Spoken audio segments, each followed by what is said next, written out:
سورۃ الضحیٰ کا جو اس کا جو شان نزول ہے وہ یہ ہے کہ کچھ دنوں کے لیے ایک تو بالکل شروع میں رک گئی تھی فترت وحی، اس کے علاوہ پھر ایک موقع آیا ہے کہ کچھ عرصے کے لیے بہت دن گزر گئے تو جبرائیل نہیں آئے اور آپ کے اوپر ایک شدید قسم کی جو ہے وہ پریشانی طاری ہو گئی۔ کچھ لوگوں نے بھی طعنہ دینا شروع کر دیا،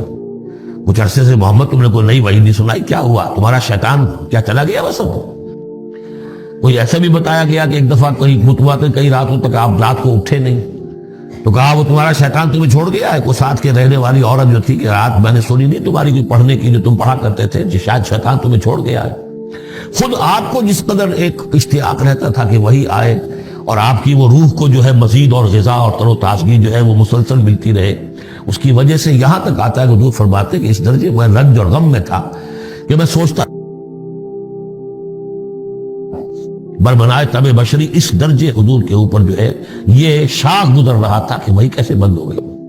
اور اس میں یہ بھی تھا کہ اللہ ناراض تو نہیں ہو گیا، کیا مجھ سے کوئی خطا تو ایسی نہیں ہو گئی، یہ سبب کیا ہوا ہے؟ یہ ہے وہ کیفیت کہ جس کے اندر یہ آیتیں نازل ہو رہی ہیں۔ اور اب آپ اس کو سمجھ لیجئے کہ اس کا نفسیاتی اور انسان کی باطنی کیفیات کے ساتھ کیا تعلق ہے۔ انسان پر دو طرح کی کیفیات طاری ہوتی رہتی ہیں، جیسے میں نے پہلے ایک دفعہ آپ کو بتایا صدیق اور شہید کے درمیان جو فرق ہے بنیادی، کہ کچھ بنیادی طور پر لوگ ایکسٹروورٹس ہوتے ہیں، کچھ بنیادی طور پر انٹروورٹس ہوتے ہیں۔ ایکسٹروورٹس کھیل کود بھاگ دوڑ، لوگوں سے ملنا جلنا، گفتگو ہے، اسے دھکا دے دیا اس سے مذاق کر لیا، اسی میں وہ خوش رہتے ہیں، بڑے مگن رہتے ہیں، تنہائی انہیں کاٹ کھانے کو دوڑتی ہے۔ اور ایک انٹروورٹس ہوتے ہیں کہ وہ مجلس وغیرہ کو نہیں ہوتا، اپنے تنہائی میں کہیں بیٹھے غور و فکر کر رہے ہیں، سوچ بچار کر رہے ہیں، انہیں وہ مجلس سے زیادہ اپنا گوشہ تنہائی جو ہے وہ زیادہ عزیز ہوتا ہے۔ تو یہ دو مزاج اللہ نے بنائے ہیں۔ اسی طرح ہر انسان کے اوپر آلٹرنیٹلی کچھ کیفیات آتی ہیں جس کو ہم کہتے ہیں میرا موڈ آف ہے، ایک طرح کا قبض سا ہو جاتا ہے طبیعت میں بندش سی ہوتی ہے، کسی وقت اسی شخص کے اندر پھر انشراح سا ہو جاتا ہے، پھر ہنسنے بولنے کو جی چاہتا ہے، گفتگو کرنے کو جی چاہتا ہے۔ تو یہ کیفیت جب انسان کی روحانی زندگی سے متعلق ہو جائے تو اس کو پھر صوفیہ نے نام دیا قبض اور بسط۔ کبھی طبیعت میں انشراح ہے، انبساط ہے، طبیعت جو ہے وہ آبادہ ہے، ہر چیز میں روشنی کا پہلو آدمی دیکھ رہا ہے، ہر چیز کے اندر آپ کو معلوم ہے ایک تاریک رخ بھی ہوتا ہے کسی معاملے کا اور روشن رخ بھی ہوتا ہے، اس وقت انسان روشن رخ کو دیکھتا ہے۔ اور ایک وقت میں آتا ہے کہ طبیعت میں بندش سی لگ گئی ہے، جیسے اندر کوئی پکڑ لیا کسی نے، اب طبیعت جو ہے وہ بھی اپنے اندر وہ انقباض محسوس کر رہی ہے، اور پھر آدمی پیسیمسٹک ہو جاتا ہے،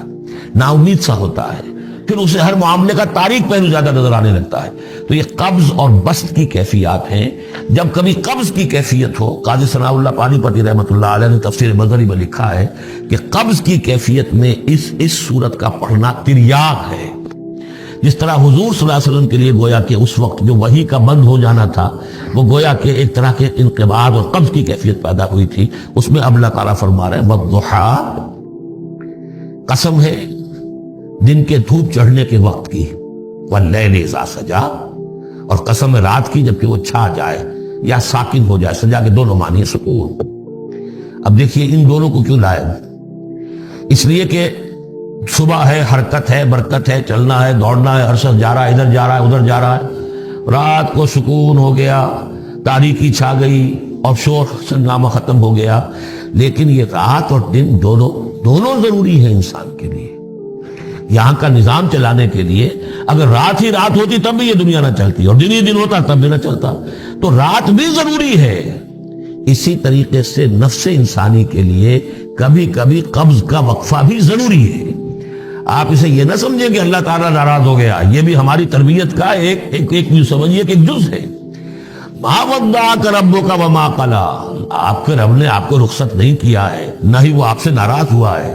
وَلَلْآخِرَةُ خَيْرٌ لَكَ مِنَ الْأُولَىٰ، اور اس کے بعد جو وقت آئے گا اس قبض کے بعد وہ پہلی سے بھی بہتر ہوگا۔ اور میں حیران ہوتا ہوں کہ کیسے غالب نے وہ بات کہی ہے کہ جو بالکل ترجمانی ہے اس کی، رکتی ہے میری طبع تو ہوتی ہے رواں اور، یعنی یہ کہ جب میری طبیعت کے اوپر کبھی کبھی رکاوٹ سی آ جاتی ہے، اب شعر جو ہے اچھے نازل نہیں ہو رہے، لیکن جب وہ رکاوٹ سے میں نکلتا ہوں، اس قبض سے نکلتا ہوں، رکتی ہے میری طبع تو ہوتی ہے رواں اور، اس لیے کہ اس قبض کے بعد جب مرحلہ آتا ہے انبساط کا اور انشراح کا تو وہ ایک قدم آگے ہوتا ہے آدمی، اس پہلی کیفیت سے ایک درجہ جو ہے اس کا بڑھ چکا ہوتا ہے۔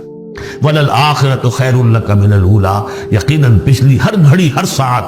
اور ہر قبض کے بعد آنے والا انبساط آپ کے لیے پہلے سے اونچا درجہ لے کر آئے گا۔ وَلَسَوْفَ يُعْطِيكَ رَبُّكَ فَتَرْضَىٰ، ان قریب آپ کا رب آپ کو اتنا کچھ دے گا، اتنا کچھ دے گا، آپ کی محنتوں کے وہ نتائج سامنے آئیں گے کہ آپ راضی ہو جائیں گے۔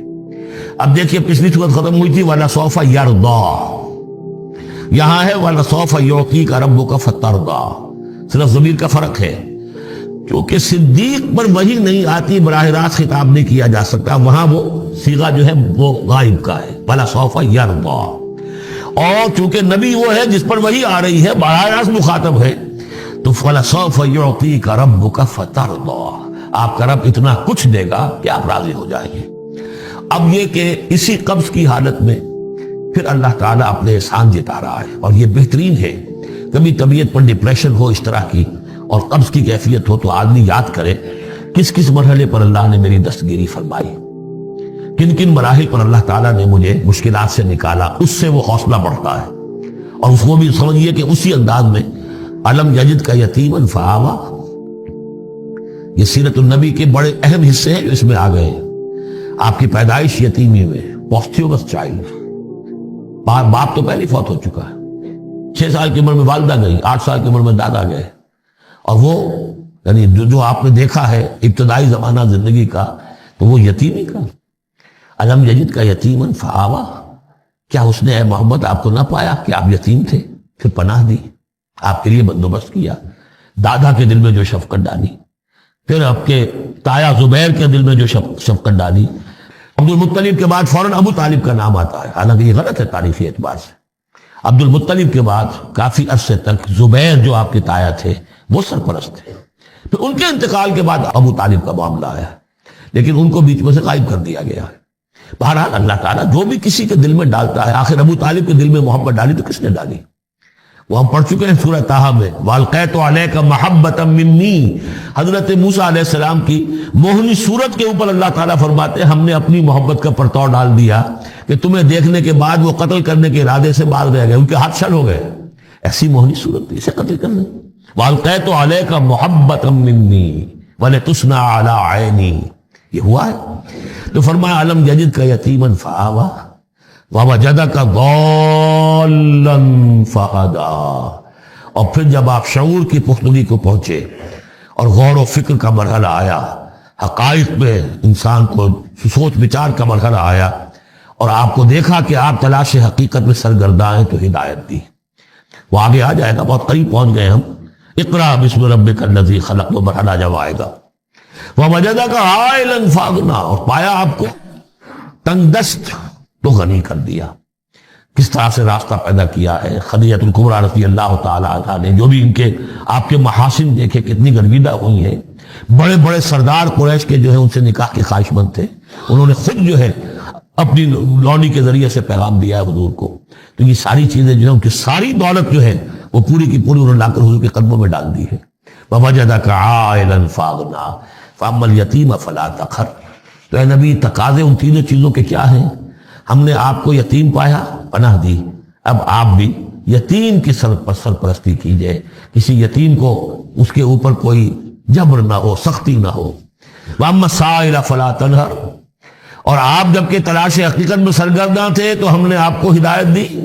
اسی طریقے سے اب آپ کو بھی کوئی شخص سائل بن کر آپ کے پاس آئے، سوال کرے، اسے جھڑکنا نہیں ہے۔ اسے جو بھی سائل دونوں طرح کے ہوتے، سوال کرنے والا کوئی علمی سوال اور سوال کرنے والا کوئی مالی دولت، مالی مدد کے لیے۔